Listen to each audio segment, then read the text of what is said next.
Génération FM. Generation FM. La première impression que je dégage de ce forum, c'est qu'aujourd'hui, Ziguinchor est la capitale de la microfinance et de l'économie sociale et solidaire. Il est vrai que le docteur John n'a pas pu faire de déplacement parce qu'il vient tout juste d'une mission à l'étranger.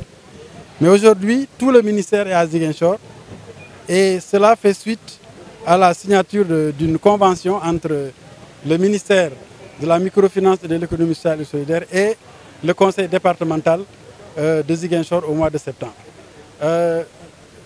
Par cette convention, le ministère s'est engagé à mettre ces instruments à la disposition du département de Ziguinchor parce que la microfinance et l'économie sociale et solidaire sont des fonctions qui sont assumées au niveau central, mais pour les dérouler, il faut vraiment que les autorités locales s'impliquent.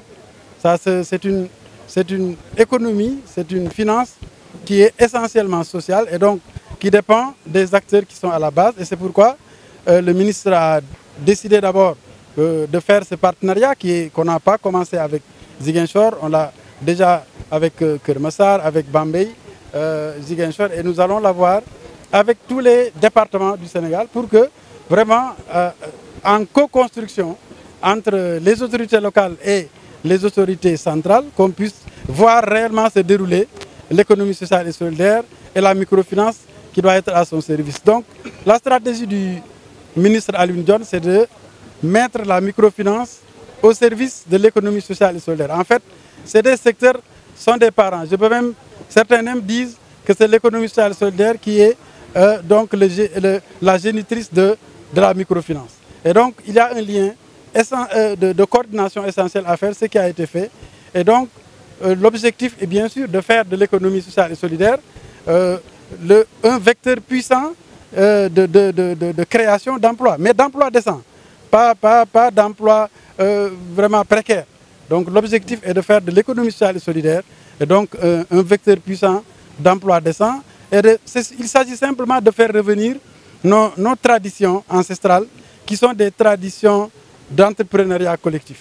Et donc, c'est de passer à ce que les gens disaient, c'est Sama Projet. Le ministère souhaite que les Sénégalais passent à Sunu Projet et donc que les jeunes s'impliquent dans cette dynamique d'aller ensemble, créer des sociétés coopératives, créer des GIE. Et donc, l'État est là, non seulement par la formation, donc renforcement de capacités techniques, financières et financement. Et même parmi ces financements pour les débutants, il est possible une partie est accordée sous forme de subvention pour rendre les projets beaucoup plus viables et solides et jusqu'au moment où ils pourront voler de leurs propres ailes. Génération FM. Generation FM, the best radio. Génération FM.